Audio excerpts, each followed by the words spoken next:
I, 27F, have been with my boyfriend, 28 male, J, for 5 years. We've both been very close with each other's families, and we've even talked about marriage. However, one touchy subject is children. Whenever we discuss it, he gets kinda standoffish. He doesn't really dismiss the idea though, it's just that he doesn't seem invested. I've always wanted kids, and he just always says he's fine with whatever makes me happy. Ever since, I've been content with his situation. However, things escalated during this holiday season. Our setup has always been that Jay spends Christmas Eve and dinner with my family, then I spend Christmas Day with his family. This was the first Christmas I'll spend with my first and only niece, 2F, Anna. She spent her first Christmas in the hospital due to her health condition, but she's okay now, so I made sure to spend a lot of time with her. We played a lot, we opened gifts together, and I even reenacted Anna's favorite storybook using her favorite doll. We even had matching outfits. My sister, 30F, Amy, thanked me for giving her and her husband some relief from childcare the entire day. However, Amy also said she noticed that Jay, who was just either sitting on the couch watching me or helping my mom with the dishes, was kinda distant with Anna. I told her I've also noticed that before, and I just chalked it up to maybe Jay was hesitant and awkward to play with Anna because he feels he's just my boyfriend. Then Amy said she won't mind, since she and her husband already treat Jay as part of our family. I then went back to Jay and encouraged him to play with Anna and help us set up her new dollhouse, but he said he's not feeling too well. He ended up drinking a few more beers and stayed on the porch by himself, scrolling on his phone. I didn't press harder and thought he might really just be feeling under the weather. I just want to add for context that Jay isn't an alcoholic. He's a sweet, wonderful, funny man who's sometimes broody and deep in thought, but he's never abusive, manipulative, or moody, and he only drinks on special occasions. The next day, on Christmas Day, we had lunch with Jay's family. Afterward, I volunteered for cleanup to help Jay's mom, 62F, Mary, and brother, 31M, John. Jay's family was the best any significant other could ever ask for. They're very sweet and supportive of us, but they're never prying. They always check up on us, but they never overstep. So, as we were cleaning up, Mary asked me how my sister's baby was. They helped with the bills when Anna was hospitalized last year. I told them that Anna's in great condition now, and that she already spent the Christmas at home. They were very delighted upon hearing this. Then, I shared with them the thing I noticed about Jay.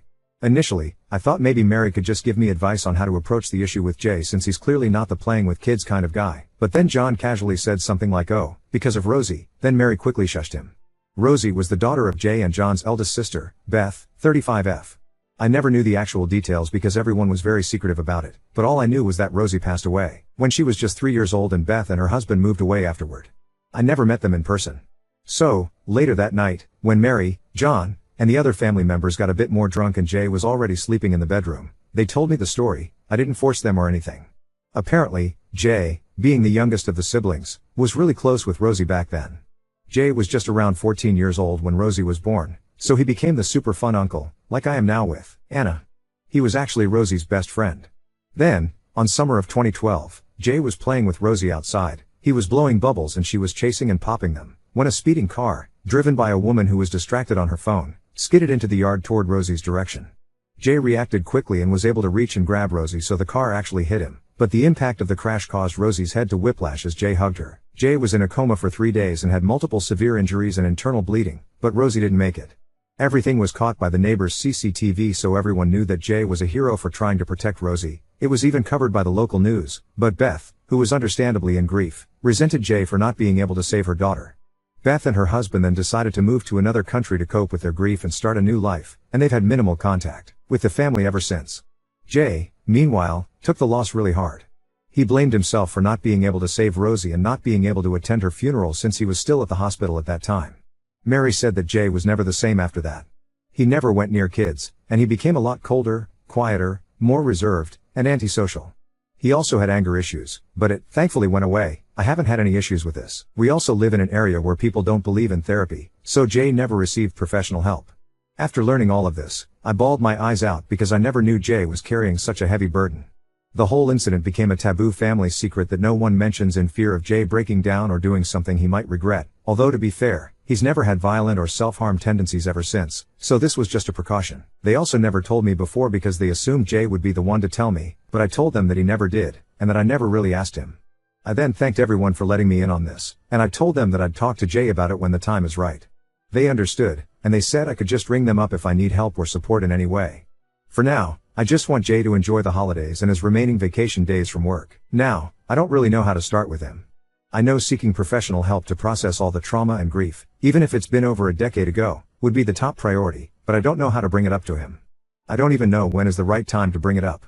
I just want him to know that I love him no matter what, and that I'll support him in every step toward his healing, especially if we're to form a family of our own. Update 1. I took some time to organize my thoughts first to make sure I don't miss anything pertinent.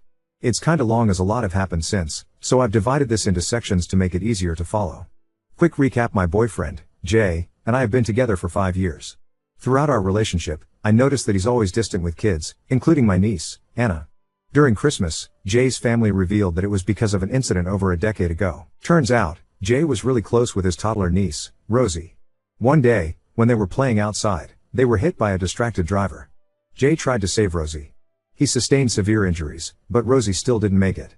Beth, Rosie's mom and Jay's sister, acted cold toward Jay after this, then she and her husband moved to another country after a few months. From then on, Jay's personality changed, becoming cold and antisocial, and he never received professional help. All of this has become Jay's family's dirty secret. Part 1. The confession. Since learning about Rosie and posting here on Reddit, I've been so conflicted about what to do.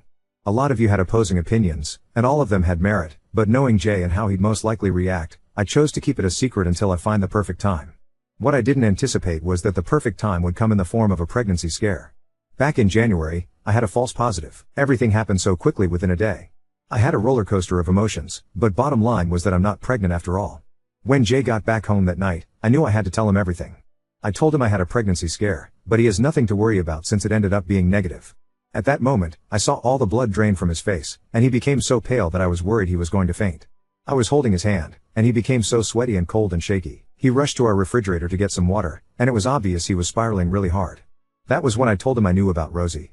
I came clean because I knew that was what he was panicking about. I assured him that I'm by his side, and he could react however he wanted to. I repeatedly apologized for disrespecting his trust and lying to him for weeks. I also asked him to please not be mad at his family because they meant well when they told me. Throughout all of it, I couldn't really read Jay's expressions. I wasn't sure if he was about to scream out of anger or burst into tears. I told him that we don't have to talk about it any further if he doesn't want to, but I'd be willing to listen and support him whenever he's ready. His only response that time was him asking me if I wanted to break up with him, which confused me. I told him of course not, then we hugged, then he said he needs some time to process everything before we discuss it, which I respected. For the rest of the week, we tried to interact like nothing happened, but everything was awkward since there's this huge thing hanging between us. Part 2. The talk. The following weekend, which was 8 days after, we finally sat down and talked about everything. He started by apologizing for not telling me sooner, but he revealed that his last girlfriend dumped him after he told her about Rosie. He said he was so relieved after I reassured him that I wouldn't do that. He then told me that it was something that's been weighing him ever since, and he's confirmed that he never sought or received professional help. However, he said he's very much open to doing that, but he didn't think he's ready yet. He also said he's afraid to go down that path because it might release some inner demons and drag me down with him. Another thing Jay told me was that ever since Rosie was born, he felt an instant and deep connection and a sense of responsibility for her, even when he was just a teenager that time. He said that having Rosie in his life made him realize how much he wanted to be a father when he's older. However, since the incident, he's afraid of messing things up again, so he never really considered having kids from then on despite really wanting to do so. I then reassured him that we're on the same page on this. Although I also want to have kids with him in the future, I don't want to force it on him when he's not yet ready. He also said that whenever he sees me with Anna, my niece, he gets kinda jealous because he wants to join us every time. However, he constantly reminds himself to keep his distance just to be safe. I told him he doesn't have to worry about that, and that he's more than welcome to join us if he wants to. I also told him that my sister and the rest of my family actually considers him a part of our family, just to reassure him more. Jay tried to lighten the mood by joking and saying now that I know everything about him and still didn't break up with him, I could finally expect a proposal anytime soon. We both had a good laugh, but we agreed to wait for his recovery first before getting engaged or discussing our future family. Part 3. Beth. During our discussion, Jay also had another heartbreaking revelation. He said that during the height of the pandemic, Beth's husband, Brian, reached out to him. Brian said that Beth had COVID and was confined in a hospital, and that he was already running low on funds due to bills and unemployment. He also said that Beth had been almost catatonic since Rosie's passing. She had been resistant to any outside and professional help, but she was institutionalized for about a year after a self-harming incident. For the past decade, she'd been cold, distant, and withdrawn from society. Apparently, the rest of Jay's family also knew about all this, but again, they just swept it under the rug. To be fair, they had been helping Brian by sending financial aid to support Beth, but their version of the story was that Beth had just gone low contact since they moved. Also, to be very clear, Jay said that Beth never blamed him for what happened to Rosie, although he initially felt that way when he was younger. It was more of their parents interpreting and spinning things a certain way to avoid tarnishing their family's reputation. But when Brian reached out to him directly years ago, he started to understand better. However, he still hasn't processed everything, and he still partly blames himself for the whole thing. Part 4. Our current situation for now. What we're exploring is couples therapy so we can discuss our mutual issues in a safe and pressure-free space, and hopefully, kind of ease him into the world of therapy. We've already found the perfect therapist to help us, and we've now had 6 sessions with her. From what I can tell, Jay seems a lot happier and less burdened. We've also had homeworks from our sessions, and Jay was even the one reminding me to do them. Right now, I'm just hoping that he becomes ready enough to open up about Rosie so he can heal and recover from his trauma. Not for me, but for his mental and emotional well-being. No rush though, all in his own time. Also, Jay has no social media, but I showed him the original Reddit post I made. He spent like 3 hours reading through all the comments. It was the first time I saw him get teary-eyed because he never expected so many people giving him support and saying kind words to him. He was extremely overwhelmed by everyone's kindness, so we're both grateful to all of you for that. We also saw some TikTok and YouTube versions of the story, and you bet Jay browsed through all of them. He's still baffled why the TikTok versions have Minecraft or cooking videos in the background, but I just told him it's a trend, haha. So, there, if you've made it this far into our story, thank you for your time. I have a good feeling that Jay and I are going to be fine. We still have a lot of challenges ahead of us, but here's to hoping for the best. Edit. So Jay and I now kinda share this account. Now on to second story. Suspected our important meetings were being derailed by a mysterious boardroom farter, and discovered it was one of our senior executives. I work in upper middle management at a large business and entertainment events company, and recently we got back to regular face-to-face client meetings. Over the last few weeks, we've been having some intense and lengthy meetings in our office with a potential local client, which could really take our company to the next level if it works out. However, a rather awkward problem has arisen. During these meetings, which tend to last all afternoon, someone breaks wind, silently, usually more than once. The odor is, frankly, overwhelming, yet there is not much in the way of any clear reaction from anyone in the room. I have noticed some people very discreetly eye each other suspiciously. But it's quite a formal and stiff atmosphere, with several very serious and no-nonsense senior executives present from both sides, so it appears if people are just doing their best to ignore this rude interruption. During one of the wind-breaking incidents, a junior member of staff sat with her elbow on the table and put her hand over her hand and mouth, trying to make it look like she was just resting her head, while another junior member looked uncomfortable but kept her head down and stared at her notepad. On another occasion I noticed one of the clients frowning and looking out of the corner of their eye, but frankly I dare not catch anyone's eye, so I always quickly avert my gaze to avoid any awkwardness or, God forbid, suspicion. Everything at our company is businesslike and relations are generally good. I know everyone reasonably well on our side, so I had assumed the culprit was from the would-be client's team. But imagine my horror when, after the clients had left our last meeting leaving our team to continue the discussion among ourselves, the silent boardroom farter struck again.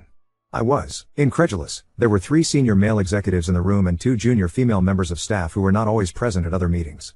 So I am fairly certain the culprit is a senior management figure at our firm. I'm completely at a loss as to how to deal with this. I'm quite ambitious and have invested a lot of energy into making this project happen.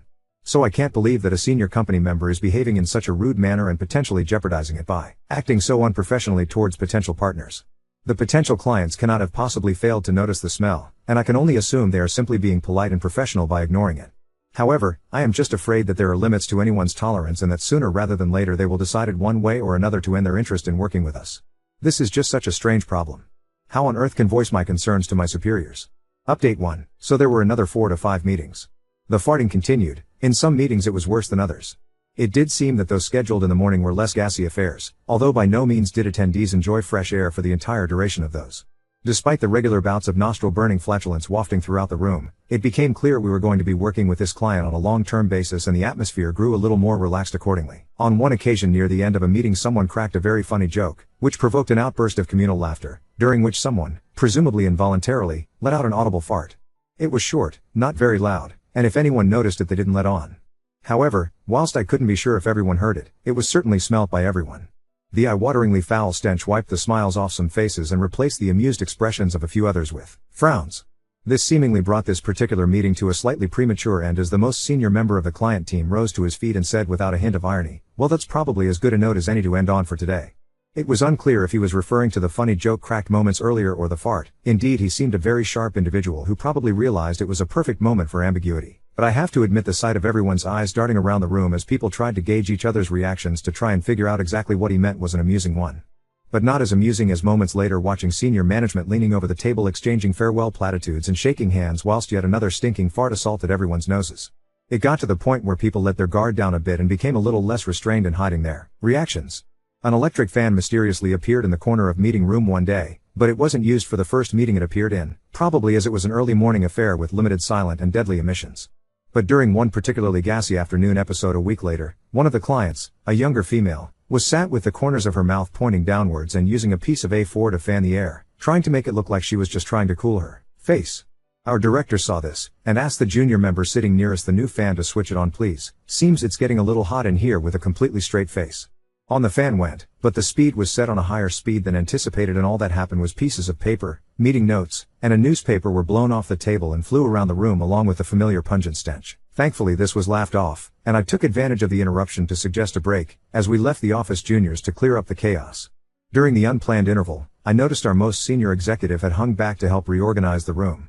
This was most out of character, but it turned out he just wanted to get the newspaper, which had been blown inside out. Seconds later he emerged from the room and walked towards the gaggle of us who were drinking coffee and chatting, in the open plan area outside the meeting room. He radiated a beaming smile as he strode right past everyone in the direction of the men's restroom with the newspaper tucked under his arm. Seeing that he didn't return to the meeting room for a good 10 minutes after everyone else had, it didn't take Sherlock Holmes to deduce why he had been so eager to get his hands on some reading material. This brazen and unashamed approach to bathroom business quickly led me to place him in the number 1 position on the silent boardroom farter suspect list. I also especially noted there were no more silent but deadly interruptions for the remainder of that meeting, which went on for a further 3 hours or so. During our very last meeting, which was to seal the deal, there was an awkward culture clash. We work in a multinational office in a major Asian city. English is the working language, and between us and the client team everyone speaks English fluently, but there is a varying mix of comprehension of our host country's language. All of our senior executives are Westerners and unable to converse in the local language. I'm not a local but I'm fluent in the local lingo. During the meeting, 2 maintenance men wearing overalls entered the room and announced they were responding to a report of a fault in the ventilation system.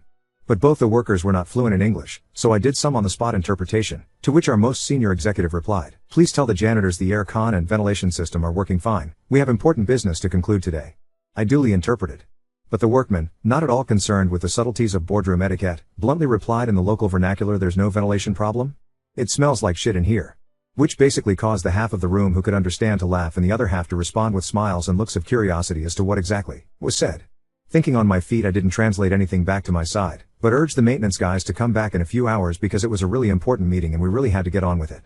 It was a ruse which seemed to impress the client executive who was also fluent in that language, and offered my side a way to continue without drawing more attention to the constant bad smells than was necessary. The deal ended up being signed off and it was decided both teams would go out for dinner and drinks to celebrate. Sure enough the drinks flowed and both sides let their hair down as the night drew on.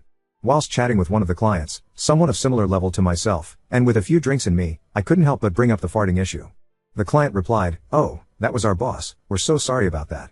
He's a great guy but sits there in our office telling dick and fart jokes all day. He says it's an example of thinking out of the box to make our team more relaxed, comfortable with each other."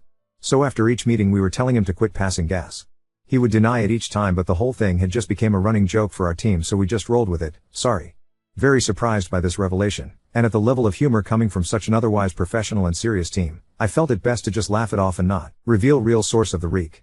But emboldened by this, days later I ran into our senior executive's PA, who was usually in the meetings, and asked her straight up if the guy had a wind problem. "Oh yeah," she replied, "I'm glad my desk is outside, he just sits and farts in his office room all day and just doesn't care." I ended up feeling like I was the one who had the problems all along, a keener sense of smell than most, not especially amused by fart jokes, and a little naive. Seniority level and attitude to public farting are not necessarily linked. So there were 2 farters? Fart twist. A Shyamalan-worthy twist, indeed.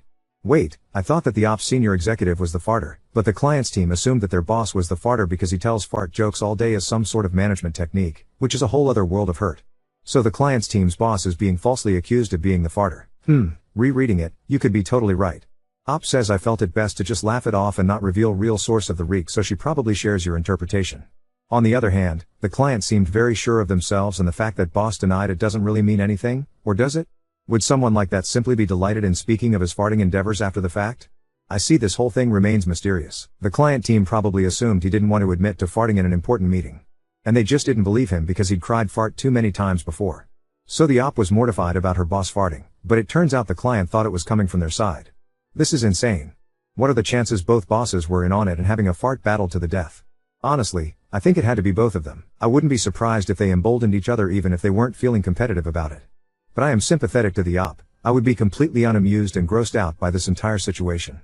That's the impression I got. Op knew it was their exec, but the client assumed it was theirs. This Op's exec has a win problem, but the client's team isn't upset by it because they think it's their boss doing it, and fart jokes are a thing for them, so his denial just makes him seem more culpable. Which is all a hilarious coincidence.